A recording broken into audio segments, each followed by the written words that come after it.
இந்த உலகத்திலேயே மிகப்பெரிய உயிரினமான திமிங்கலம் ஒரு காலத்தில் நிலத்தில் வாழ்ந்த ஒரு உயிரினம் அப்படின்னு சொன்னால் நீங்கள் நம்புவீங்களா? கேட்கவே செம்ம ஷாக்கிங்காக இருக்குல்ல. இந்த உயிரினம் பார்த்தீங்கன்னா எப்போ நிலத்தில் வாழ்ந்துச்சு, எப்படி நிலத்திலிருந்து நீருக்குள்ளே போச்சு, நீருக்குள்ளே போனதுக்கப்புறம் அது எப்படி சர்வை பண்ணுச்சு, இது எல்லா இன்ஃபர்மேஷனையும் செம்ம டீட்டெயில்டாக உங்களுக்கு நான் சொல்ல போகிறேன். வீடியோ செம்ம இன்ட்ரெஸ்டிங்காக இருக்கும், ஃபுல்லாக பாருங்கள். நான் உங்கள் சந்தோஷ். இன்றைக்கி நம்ம பார்க்க போகிறது திமிங்கலங்களின் பரிணாம வளர்ச்சி.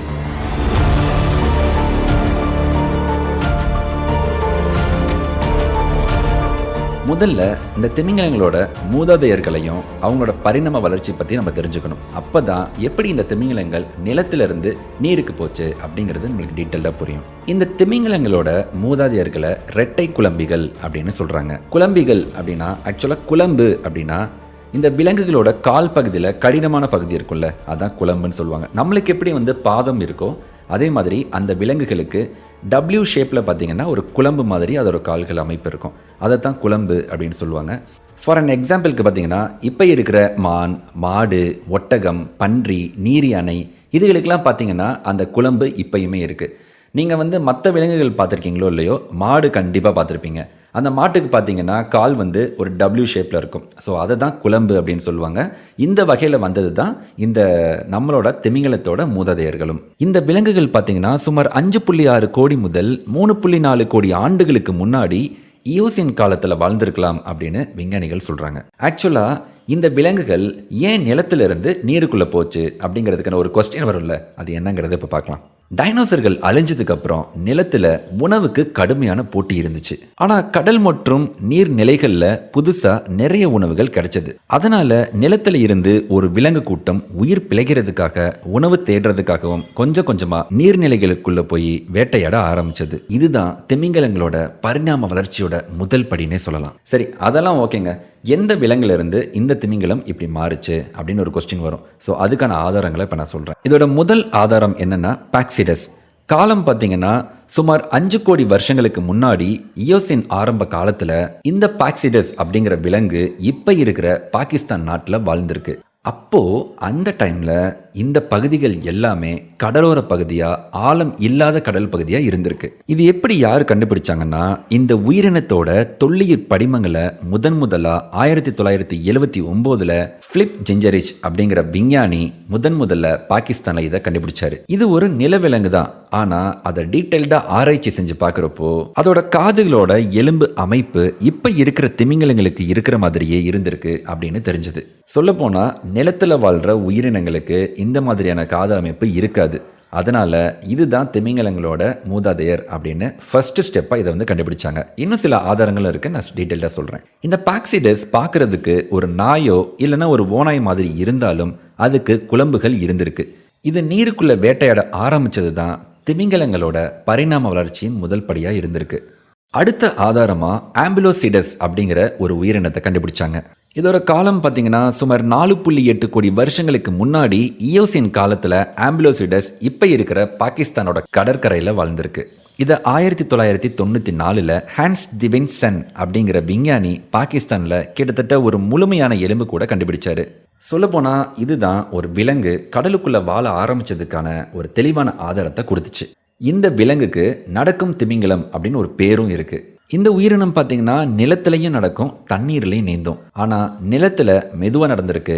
நீருக்குள்ள முதலைகள், அதாவது இப்போ இருக்கிற முதலைகள் மாதிரி தன்னோட பின்னங்கால்களை பயன்படுத்தி உந்தி வேகமாக போய் வேட்டையாடி சாப்பிட்ருக்கு. இதோட உடல் அமைப்பு பார்த்தீங்கன்னா நிலத்தில் வாழ்கிறதுக்கும் நீருக்குள்ளே நீந்தி போகிறதுக்கும் ஏற்ற மாதிரி அதோட உடல் அமைப்புகள் படிப்படியாக பரிணாம வளர்ச்சி அடைஞ்சிருக்கு. இதுதான் முழுசாக நீருக்குள்ளே வாழ ஆரம்பித்த திமிங்கல வகையோட அடுத்த கட்ட வளர்ச்சி. அடுத்து நம்ம திமிங்கலத்தோட மூதாதையரோட ஆதாரம் என்ன அப்படின்னா டோருடான் அப்படிங்கிற ஒரு உயிரினம். இந்த உயிரினம் பார்த்தீங்கன்னா 4 கோடி வருஷங்களுக்கு முன்னாடி உயிர் வாழ்ந்திருக்கு. இயோசின் காலத்தோட முடிவில் டோருடான் உலகத்தில் பல இடங்களில் வாழ்ந்திருக்கு. அதோட படிமங்கள் எகிப்து, பாகிஸ்தான் மற்றும் அமெரிக்கா போன்ற இடங்களில் கிடைச்சிருக்கு. எகிப்தில் 1830 கண்டுபிடிக்கப்பட்ட படிமங்களை வச்சு தான் இந்த உயிரினம் முழுசாக கடலில் வாழ்ந்திருக்குன்னு உறுதி செஞ்சாங்க. அதுக்கு பின்னங்கால்கள் இருந்தாலும் அது எலும்புக்கூடோட ஒட்டி சின்னதாக தான் இருந்திருக்கு. இதோட வாழ்க்கை முறை பார்த்தீங்கன்னா டோருடான் பார்க்க இப்போ இருக்கிற திமிங்கலங்கள் மாதிரி தான் இருந்திருக்கு. இதுக்கு பற்கள் இருந்துச்சு. கடலில் இருக்கிற சின்ன மீன்கள், அதுக்கப்புறம் மற்ற கடல்வாழ் உயிரினங்களை வேட்டையாடி சாப்பிட்ருக்கு. சொல்லப்போனால் முக்கியமான ஆதாரம் என்னென்னா, இப்போ இருக்கிற திமிங்கலங்களோட நேரடி மூதாதையர், அதாவது நம்மளோட பேரண்ட்ஸ் இருக்காங்கல்ல, அந்த மாதிரி நேரடி மூதாதையர் யாருன்னா இந்த டோருடான் தான். அதே மாதிரி இந்த டோருடான் நிலத்தில் வாழ்ந்ததற்கான எந்த ஆதாரமும் கிடையாது. முழுக்க முழுக்க நீருக்குள்ளே மட்டும்தான் உயிர் வாழ்ந்திருக்கு. சரி, அடுத்து இந்த நீல திமிங்கலங்களோட மாற்றங்களை பற்றி நான் சொல்கிறேன்.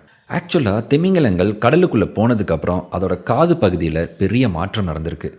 இப்போது நம்மலாம் நிலத்தில் வாழ்கிற உயிரினங்கள் தான். ஸோ நம்ம ஒரு சத்தத்தை கேட்குறதுக்கு நம்மளுக்கு காது ரொம்பவே முக்கியம். ஆனால் கடலில் அந்த மாதிரி கேட்க முடியாதுல்ல. அதனால கடலில் தண்ணியே ஒரு ஊடகம் மாதிரி வேலை செய்யும். அதனால திமிங்கலங்களோட காது பார்த்திங்கன்னா அதோட எலும்புகள் தண்ணி வழியாக வர்ற சத்தத்தை உள்வாங்கிற மாதிரி மாறுச்சு. சரி, இப்போது நம்ம திமிங்கலங்கள் பார்த்தோம்ல, அதோட மூதாதையர்களுக்கு கால் இருந்துச்சு அப்படின்னு பார்த்தோம். இப்போ அந்த கால் எங்கே போச்சு அப்படின்னு நம்மளுக்கு ஒரு சந்தேகம் வரும். ஸோ அதை பற்றி நான் டீட்டெயிலாக சொல்கிறேன். முதல்ல இந்த திமிங்கலங்களுக்கு அதோட மூதாதையர்களுக்கு பின்னாடி கால்கள் இருந்துச்சு.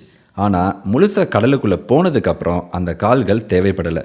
அதனால் அது படிப்படியாக இல்லாமலே போயிடுச்சு. ஆனால் அதோட மிச்சமான எலும்புகள், அதாவது இடுப்பு எலும்புகள் இப்போ இருக்கிற திமிங்கலங்களோட உடம்புக்குள்ளே இருக்குது. இதைத்தான் வேஸ்டேஜியல் லெக்ஸ் அப்படின்னு சொல்லுவாங்க. ஸோ இந்த விஷயந்தான் திமிங்கலங்கள் நிலத்தில் வாழ்ந்துச்சு அப்படிங்கிறதுக்கான மெயினான ஆதாரமே. ஏன்னா நம்மளோட மனித இனமுமே பார்த்திங்கன்னா நம்மளுக்குமே ஒரு வால் எலும்பு இருக்குது அப்படின்னு ஆல்ரெடி நம்ம சேனலில் வீடியோவில் சொல்லியிருக்கேன். அதுக்கு பேர் காக்கெக்ஸ் அப்படின்னு சொல்லுவாங்க. நம்ம உட்கார்ற இடத்துல நீங்கள் கை வச்சு பார்த்தீங்கன்னா தெரியும். அதாவது நம்ம முதுகு எலும்பு நேராக போய் கீழே முடிகிற இடத்துல ஒரு சின்ன முக்கு மாதிரி இப்படி இருக்கும். அதாவது ஒரு யூ மாதிரி இருக்கும். அதுதான் நம்மளுக்கு வால் இருந்ததுக்கான ஆதாரம், அறிவியல் பூர்வமாக நிரூபிக்கப்பட்ட ஆதாரம். ஸோ இது நானாக சொல்லலை. ஸோ இந்த ஆதாரங்களை வச்சு தான் நம்மளுக்கு முன்னர் காலத்தில் வால் இருந்திருக்கு. அது வேஸ்ட்டாகவே இருந்தனால அது கொஞ்சம் கொஞ்சமாக மறைய ஆரம்பிக்குது அப்படின்னு சொல்கிறாங்க. இன்னும் சில லட்சம் சில கோடி வருஷங்கள் கழித்து பார்த்திங்கன்னா நம்மளுக்கு அதுவுமே இல்லாமல் சுத்தமாக மறைஞ்சிரும். ஏன்னா அது நம்மளுக்கு யூஸே இல்லை. அதெல்லாம் மறையிறதுக்கான வாய்ப்புகள் இருக்குது. மேபி இப்போ ஒரு சூழ்நிலையில் நம்மளுக்கு கொஞ்சம் யூஸ்ஃபுல்லாக இருந்தாலும் அந்த அளவுக்கு அது தேவையான அளவுக்கு இருக்குமே தவிர அதுக்கு மேலே நீளமாக வளராது.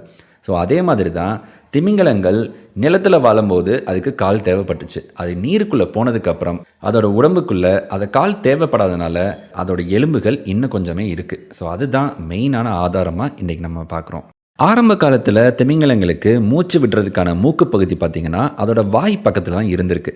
ஆனால் கடலுக்குள்ளே வாழ ஆரம்பித்ததுக்கப்புறம் மூச்சு விட அடிக்கடி தலையை மேலே தூக்கி மேலே கொண்டு வர வேண்டியதாக இருந்துச்சு. இதனால் பரிணாம மாற்றத்தில் மூச்சு துளைகள் கொஞ்சம் கொஞ்சமாக தலைக்கு மேலே போய் இப்போ இருக்கிற ப்ளோ ஹோல் அப்படின்னு சொல்லப்படுற அமைப்பு பகுதியாக மாறிடுச்சு. அதனால தான் திமிங்கலங்கள் இப்போ வரையும் ஈஸியாக மூச்சு விட முடியுது. சுமார் 3.3 கோடி வருஷங்களுக்கு முன்னாடி இந்த ஒலிகோசின் காலத்தில் இந்த டோருடானில் இருந்து தான் 2 முக்கியமான திமிங்கலங்களாக பிரிய ஆரம்பித்தது. சொல்லப்போனால் இந்த திமிங்கலங்களில் பார்த்திங்கன்னா 2 வகையாக இருக்குது. ஒன்று பல் இருக்கிற வகை, இன்னொன்று பல் இல்லாத வகை. பல் இருக்கிற வகைகள் பார்த்திங்கன்னா உயிரினங்களை பிடிச்சி வேட்டையாடி சாப்பிடும்.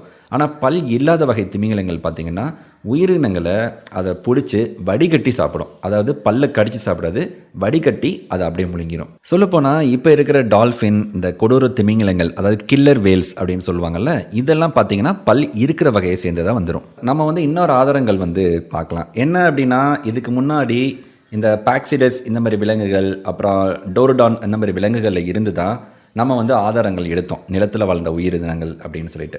இப்போ பார்த்திங்கன்னா நீர் யானை இருக்குல்ல, அதோட டிஎன்ஏவும் திமிங்கலங்களோட டிஎன்ஏவும் நியர்பை கிட்டத்தட்ட நிறையவே ஒத்து போகுது. நம்மளுக்கு தெரியும் நீர் யானையும் இரட்டைப்படை குழம்பிகளில் ஒரு வகை தான். இந்த மரபணு ஒற்றுமை நில விலங்குகளில் இருந்து தான் வந்திருக்கணும்னு உறுதிப்படுத்துச்சு. இந்த மாதிரி பல சான்றிதழ்கள், அதாவது பல ப்ரூஃப் வச்சு தான் இந்த திமிங்கலங்கள் பார்த்திங்கன்னா முதல்ல நிலத்தில் வாழ்ந்து அதுக்கப்புறம் தான் நீருக்குள்ளே போய் வேட்டையாடி மிகப்பெரிய உயிரினமாக மாறிச்சு அப்படின்னு சொல்லிட்டு கண்டுபிடிச்சாங்க. சரி, இப்போ நான் திமிங்கலங்களில் ஒரு சில முக்கியமான விஷயத்தை பற்றி நான் ஷேர் பண்ணுறேன்.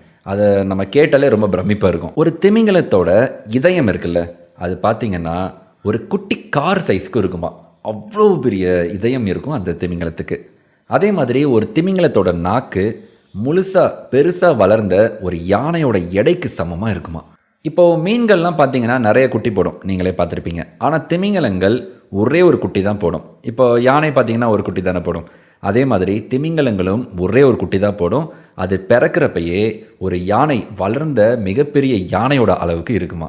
ஒரு திமிங்கலம் மூச்சு விடுறப்போ அது மூச்சு காற்றுலேருந்து வர்ற தண்ணியோட வேகம் பார்த்திங்கன்னா 30 அடி உயரம் வரையும் அதோட தண்ணி மேலே பீச்சிட்டு போகுமா. அப்போ அதோட மூச்சு காத்தோட ஃபோர்ஸ் எவ்வளோ அதிகமாக இருக்கும் பாருங்களேன். என்னதான் திமிங்கலங்கள் நீருக்குள்ளேயே இருந்தாலும் அது குடிக்கிறதுக்கு அந்த நீரை பயன்படுத்தாது. அது சாப்பிட்ற, அதாவது வடிகட்டி சாப்பிடுறதுல உணவுகள், அந்த உணவில் இருந்து தான் நீர் ஆகாரங்களை பிரித்து எடுத்துக்குமா. எப்படி இருக்குது பாருங்களேன். அடுத்த ஒரு விஷயந்தான் நம்மளை பிரமிக்க வைக்கும். ஒரு நீல திமிங்கலம் சவுண்டு விட்டுச்சுன்னா அந்த சவுண்டு 100 கிலோமீட்டர் தாண்டியும் சத்தமாக கேட்குமா. இது ஒரு பறக்கிற ஜெட் விமானம் இருக்குல்ல, அதை விட பல மடங்கு அதிகம். அப்போ அதோட சவுண்டு எவ்வளோ அதிகமாக இருக்கும் பாருங்களேன். அதே மாதிரி உலகத்திலேயே மிகப்பெரிய உயிரினமாக இருந்தாலும் இந்த நீல திமிங்கலங்கள் இதுவரையும் ஒரு மனிதனை கூட தாக்குச்சு அப்படின்னு எந்த ஒரு ரெக்கார்டுமே கிடையாது.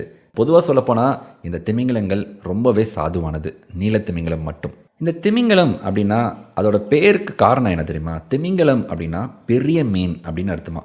சுறா அப்படின்னா வேட்டையாடி, அதாவது வேட்டையாடுற விலங்கு அப்படின்னு அர்த்தமா. ஸோ இந்த இன்ஃபர்மேஷன் உங்களுக்கு பிடிச்சிருக்கும் அப்படின்னு நான் நினைக்கிறேன். ஆக்சுவலாக யூடியூப்பில் நிறைய ப்ராப்ளம்ஸ்லாம் பண்ணிகிட்டு இருக்காங்க. அதாவது ஃபேஸ் காமிச்சு வீடியோ போடணும், அப்போ தான் உங்களுக்கு மானிட்டைசேஷனில் எந்த இஷ்யூவும் வராதுன்னு சொல்லிட்டு. ஸோ அதனால தான் நான் பிஸ்னஸ் ஒர்க்லாம் இருந்தாலும் உங்களுக்காக ஃபேஸ் காமிச்சு வீடியோ போடலாம் அப்படின்னு சொல்லிட்டு கொஞ்சம் செட்டப்லாம் பண்ணி ரெடி பண்ணி உங்களுக்காக வீடியோ நான் பண்ணியிருக்கேன். உங்களுக்கு பிடிக்கும் நான் நம்புகிறேன். உங்களுக்கு பிடிச்சிருந்தா இந்த வீடியோக்கு ஒரு லைக் பண்ணிவிட்டு நம்ம சேனலுக்கு மறக்காமல் சப்போர்ட் பண்ணுங்கள். ஏன்னா உங்களோட சப்போர்ட் இருந்தால் மட்டும் தான் நம்ம சேனல் பர்ஃபெக்டாக ரன் பண்ண முடியும். உங்களுக்கு பிடிச்ச மாதிரி கண்டென்ட்ஸ்லாம் நான் போட முடியும். அதே மாதிரி உங்களுக்கு ஏதாவது கண்டென்ட்ஸ் வேணும் அப்படின்னா எனக்கு கீழே கமெண்ட்ஸில் சொல்லுங்கள். அதோட வீடியோஸ் நான் ஃப்யூச்சரில் ரிசர்ச் பண்ணி நான் கண்டிப்பாக போடுறேன். தேங்க்யூ.